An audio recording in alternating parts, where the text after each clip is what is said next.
Otep à tous, bien-aimés frères et sœurs. Vous avez appris, hein,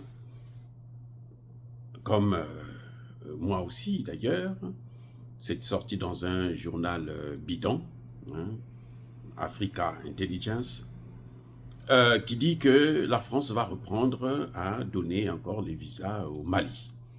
Aux Maliens plutôt, pas au Mali, aux Maliens. Alors, vous savez,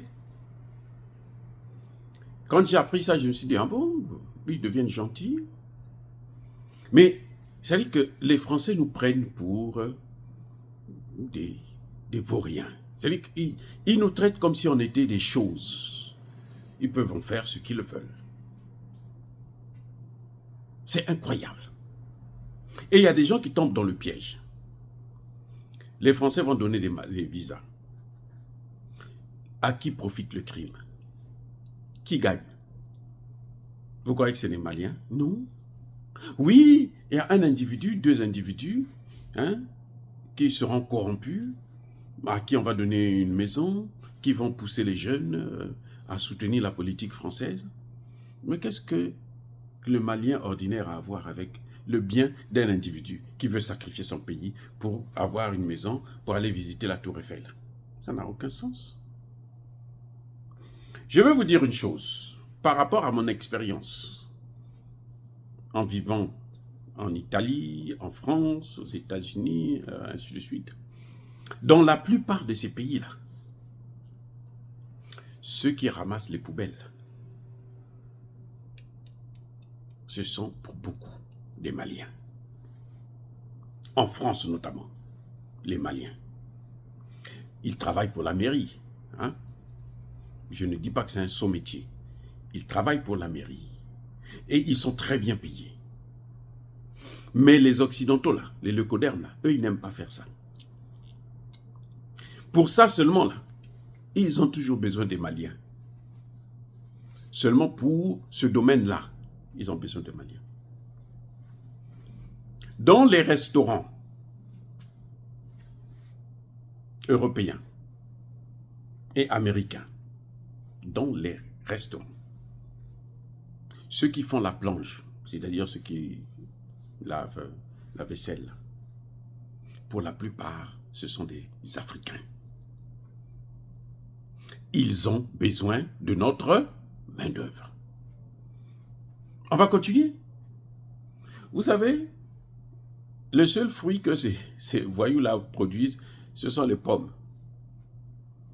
Les oranges et autres, là, les pommes surtout. Eh bien, ces pommes-là, les raisins aussi, ah voilà, les raisins. Dans les champs, là, pour récolter ça, ils ont besoin des Africains, y compris les Maliens. Pour ça seulement, s'ils ouvrent pour donner des visas, c'est une bonne chose. Pour la plupart, quand ils disent qu'ils vont donner les visas, ça va être surtout les étudiants. Vous allez me dire, oh, toi tu as étudié en France, mais comment se fait-il que tu critiques la France? Mais justement parce que j'ai étudié là-bas. Et comme je suis par nature intelligent, comme tous mes frères et sœurs africains, parce que quand on va dans leurs universités, là, on n'a jamais été les derniers. Hein. Il faut pas croire. Donc, on n'a jamais été les derniers. Si quelqu'un vous dit ça, c'est faux. Les Africains, là, dans les universités, que ce soit aux États-Unis, que ce soit au Canada, que ce soit en Europe, en France, partout, les Africains sont toujours parmi les meilleurs. Eh oui, quand j'ai soutenu ma thèse, j'ai fait la meilleure thèse de doctorat de l'année, en France. Oui, ma thèse de doctorat était la meilleure thèse de l'année.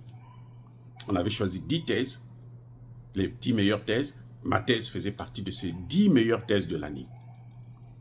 Donc, on ne se prend pas pour la merde. Non, ce que vous a dit, ça c'est faux. Les Africains sont brillants par nature. Africains et africaines, donc je parle africain avec grand A. On est brillants par nature. Dieu nous a donné ça. Tous, même vous qui m'écoutez là, Dieu vous a donné ça. Même ceux qui ne sont pas partis à l'école, Dieu leur a donné l'intelligence. Mais attendez, nos ancêtres ne voulaient pas recevoir ces voyous.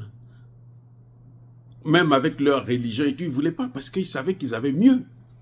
Ils savaient qu'on leur apprenait rien de bon. Et pourtant, ils n'étaient pas partis dans leurs écoles. Bref, revenons sur l'histoire de visa. Ils vont faire venir les étudiants. Pourquoi? Parce que les plus faibles parmi nous, ou par les meilleurs d'ailleurs, ce qu'on va faire, on leur trouve un emploi et on les formate et on fait un lavage de cerveau. Vous savez que ce sont les intellectuels qui ont détruit l'Afrique? Parce que les intellectuels africains qui partaient étudier chez eux, on les formatait.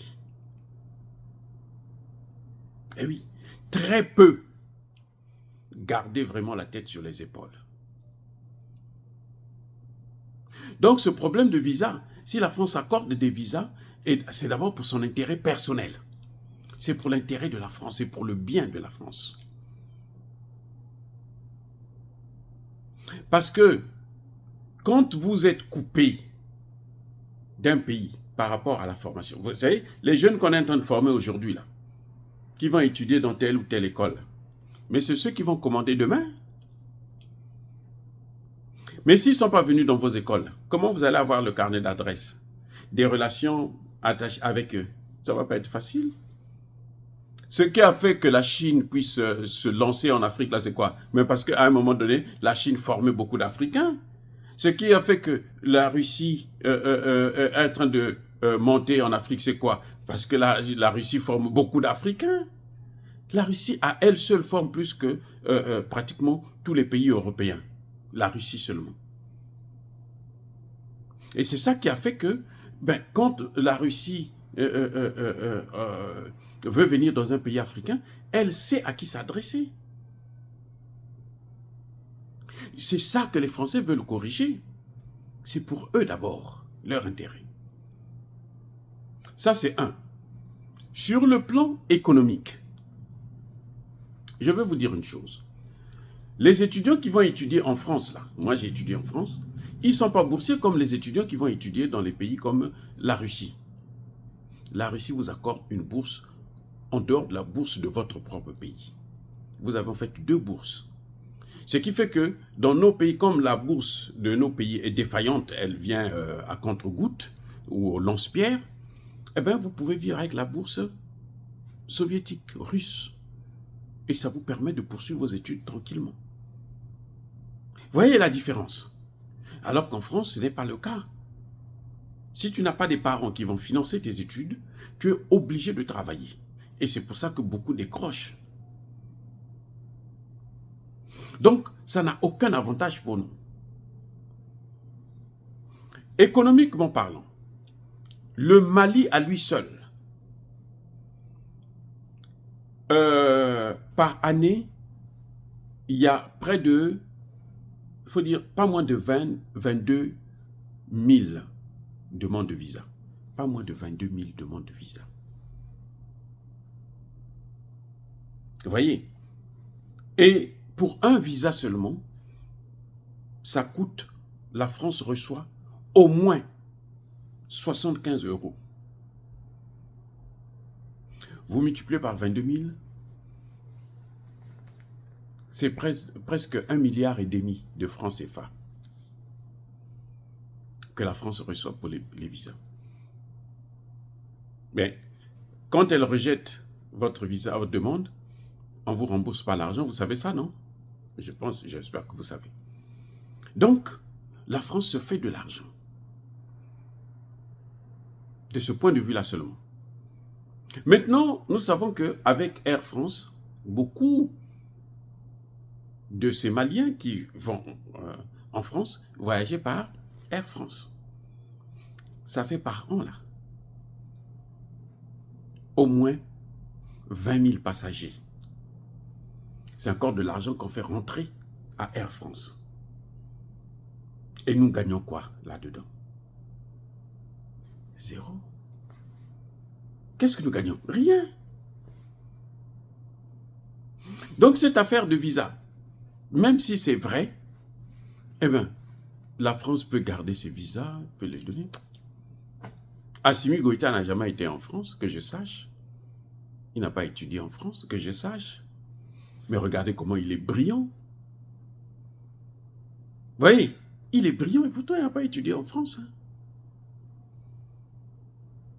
Ce n'est pas la France qui donne l'intelligence. Ce n'est pas la France qui donne la sagesse. Au contraire, la France détruit beaucoup de nos cadres. La France détruit beaucoup de nos sages. Donc cette affaire de visa, c'est pour le bien de la France. Ce n'est pas pour le bien du Mali. Et le Mali s'en fiche éperdument. La France veut revenir par la petite porte, mais toujours par des magouilles. Alors que les autres pays occidentaux, l'Allemagne, le Portugal, ils n'ont plus des colonies. L'Italie, mais ils s'en sortent mieux. L'Italie s'en sort beaucoup mieux que la France aujourd'hui. Et pourtant, il n'y a pas de colonies. Pourquoi la France s'attache tellement à ses colonies? Parce qu'il y a des gens qui disent anciennes colonies. Non, ce n'est pas des anciennes, ce sont des colonies. En dehors de l'AES, les pays de l'AES et puis un peu Centrafrique, mais sinon tout le reste des pays africains, là, ce sont des colonies, des pays francophones. La France n'a jamais décolonisé. Et elle ne veut pas décoloniser. C'est pour ça que vous voyez des petits jeux comme ça là.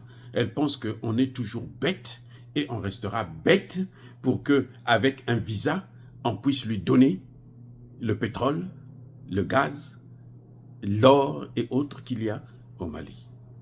C'est fini. C'est fini, monsieur Macron. Maintenant, vous pouvez mettre le doigt dans l'œil.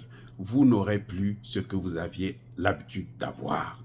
L'Afrique d'aujourd'hui, c'est une Afrique rénovée avec une nouvelle classe de dirigeants politiques, de leaders politiques qui ont une vision d'une Afrique intégrée, d'une Afrique émancipée, d'une Afrique souveraine et indépendante. Dire cela, c'est inciter à la haine ou à la violence, non. Il n'y a pas colère veille malin. Mais encore une fois de plus, bien-aimés frères et sœurs, je persiste et je signe. Soyez bénis, abondamment bénis par le Dieu de Kémit et par nos ancêtres angélisés. Mais que tous ceux qui persécutent le continent africain, le pillent et le déstabilisent, qu'ils soient noirs, blancs, chinois, arabes, juifs, indiens, qui qu'ils soient punis, maudits, foudroyés, neutralisés, écrasés, effacés par le Dieu de Kémit et par nos ancêtres angélisés. Vive l'Afrique éternelle, j'ai dit et j'assume.